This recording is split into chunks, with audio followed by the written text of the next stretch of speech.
ഭയങ്കര വിശപ്പ്. രാവിലെ എന്താ കഴിച്ചേ? 20 ദോശയും 15 മുട്ടയും 10 ഏത്തപ്പഴവും. എന്നിട്ടാണ് ഇത്ര വിശപ്പ്? അത് കഴിച്ചിട്ട് അരമണിക്കൂർ കഴിഞ്ഞില്ലേ? ഡിസൈനെ പ്രപ്പോസ് ചെയ്തിട്ട് എന്തിനാ നീ റിജക്ട് ചെയ്തത്? കമ്മിറ്റഡ് ആയ ചിലവാകുന്ന പൈസ ഉണ്ടെങ്കിൽ എന്തോരം ഫുഡ് മേടിച്ച് കഴിക്കാം. അപ്പൊ അരുണിമ എപ്പോ വിളിച്ചാലും നീ കൂടെ ചെല്ലുന്നതിനാ?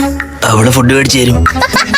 അവളും നിന്നെ പ്രപ്പോസ് ചെയ്യുന്നതാണല്ലോ അറിഞ്ഞത്. ഫുഡ് കഴിക്കുമ്പോൾ ഞാനൊന്നും ശ്രദ്ധിക്കാറില്ല. Only concentrated on food. വീട്ടിൽ നിന്ന് ഫുഡ് കഴിക്കുമ്പോ അവിടെ ഒരു പാമ്പ് കയറിയല്ലേ? കേറുന്ന മാത്രമേ ഓർമ്മ കാണും, അത് തിരിച്ചു പോകൂല. അതെന്താ? 1.5 കിലോ ശരീരത്തിൽ 50 കിൻഡൽ കഴപ്പം കൊണ്ട് നടക്കുന്ന ഒരു സാധനം എന്റെ വീട്ടിലുണ്ട്. അതാരി? എന്റെ പൂച്ച. എല്ലാം ദൈവം അവന് കൊടുത്തു, പേടി മാത്രം കൊടുത്തില്ല. 360 ഡിഗ്രി കുത്തുന്ന അണലിമം വന്നാലും അവന്റെ അടി കൊണ്ട് തീരും. എക്സ്ട്രീം ലെവൽ കഴപ്പാണ്. ഒരു പ്ലേറ്റ് ബിരിയാണി 1 പ്ലേറ്റ് സ്വർണ്ണം ഇരുന്ന നീ ഏതെടുക്കും? സ്വർണം. അതെന്ത്? ബിരിയാണി 1 പ്ലേറ്റ് അല്ലേ ഉള്ളൂ.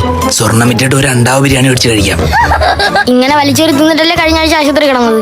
അല്ല, അതമ്മ എലിയെ കൊല്ലാൻ പഴത്തിൽ വിഷം വെച്ചിരുന്നു, ഞാനത് കഴിച്ചു. അറിയാതെ അല്ലേ? വിഷം ഉണ്ടെന്ന് അറിയായിരുന്നു.